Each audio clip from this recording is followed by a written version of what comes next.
안녕하십니까, 슈퍼베이비입니다. 어제 새벽에 연준이 금리 인상을 발표하였습니다. 75bp 인상이었는데요. 여기에 대해서 살펴보도록 하겠습니다. 먼저 결과적으로는 시장의 예측치와 부합하게 75bp를 올렸기 때문에 나스닥이나 S&P 전부 급등으로 마감을 하였습니다. 먼저 세 가지를 살펴볼 텐데요. 75bp 발표는 기준금리가 1.5에서 1.75%에서 2.25에서 2.5%로 상승하게 되었는데요. 결국 이것은 한국 기준금리 2.25%보다 높아지게 된 결과이기도 하고 시장의 예측치와 부합하는 결과이기도 합니다. 시장에서는 75bp와 1%포인트 사이에서 뭐 이럴 수도 있고 저럴 수도 있다고 생각을 하였는데 더 낮은 금리 인상으로 인식이 되면서 시장이 급등을 하였습니다. 또 지난번처럼 이 몇 bp 인상 안도 중요하지만 향후에 대한 힌트라고나 할까나요? 파월의 인터뷰 역시 매우 중요했는데요. 파월이 연말까지는 3.5%까지 높아질 수 있다고 하였습니다. FOMC는 이제 이번 연도에 9월 20일에서 21일, 11월 1일, 2일, 12월 13일, 14일 이렇게 3번 남아있는데 약 1%니까 3으로 나누면 0.33, 0.33이 없으니까 시장에서는 0.25 2번, 0.5%포인트 한 번 이렇게 되지 않을까 하는 생각에 그러면 지금 0.75%보다는 좀 많이 낮아지는 거니까 안도 랠리가 시작됐다고 보여집니다.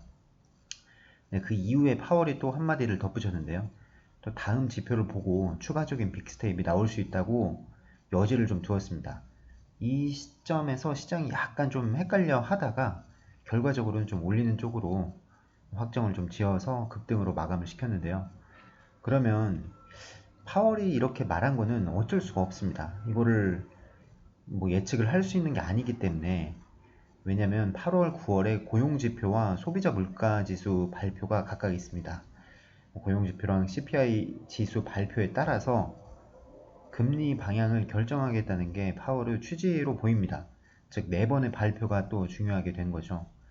자, 이제 뭐 강력한 중간 보스는 이제 좀 잘 넘어간 것 같고 시장이 랠리가 지속되려면 8월, 9월을 잘 보고 그 다음에 FOMC 9월 20일, 11월 1일, 12월 13일 이렇게 3번도 잘 무사하게 넘어가야 할 것 같습니다. 그렇지만 이제 저의 컨선 같은 경우에는 다 좋습니다. 지금 미국은 뭐 이렇게 해서 위기를 잘 극복해 나가고 우리나라도 지금 이제 한국 기준금리보다 미국 기준금리가 조금 더 높아짐에 따라서 어느 정도 좀 대응이 나오지 않을까 잘 넘어갈 수 있다고 생각을 합니다. 다만 신흥국도 이제 미국 금리 인상에 따라서 같은 대응을 좀 해줘야 될 것 같은데 여기가 조금 약한 고리가 되지 않을까 좀 걱정이 됩니다. 왜냐면 금리라는 거는 과거에 5%, 6%대 놀았다고 해서 그 정도 수준까지 올라가는 절대 금액이 중요한 게 아니고 우리는 현재 제로금리 상태가 스테이터스 쿼가 됩니다. 원래 거기를 기준으로 삼고 있다가 약간만 올려도 상대적으로는 30%, 40% 인상된 그런 그 느낌을 받기 때문에 느낌이라기보다 이제 충격을 받기 때문에 시장이 경제가 조금 어려워질 수도 있다고 생각을 합니다. 그 어려워지는 그 충격을 신흥국이 감내할 수 있을까 약간 걱정이 됩니다. 왜냐면 우리나라 같은 경우에는 아직 아파트 가격이 본격적으로 하락하지도 않았는데 힘들다고 하는 그런 좀 볼멘 소리도 많이 나오긴 하고 있지 않습니까? 여기에 아파트 가격까지 떨어진다고 하면 그럼 더 가계부채부터 해가지고 이게 또 연쇄적으로 또 기업에도 영향을 줄 수 있을 테고 우리나라도 경제 대국인 우리나라도 충격을 받을 수 있는데 신흥국 같은 경우에는 금리 인상을 세력이 좋지 않은 가운데서 또 해야 할 수 있는데 이게 좀 글로벌적으로 좀 문제가 되지 않을지 약간 걱정이 되기도 합니다. 자, 이상으로 마치도록 하겠습니다. 감사합니다.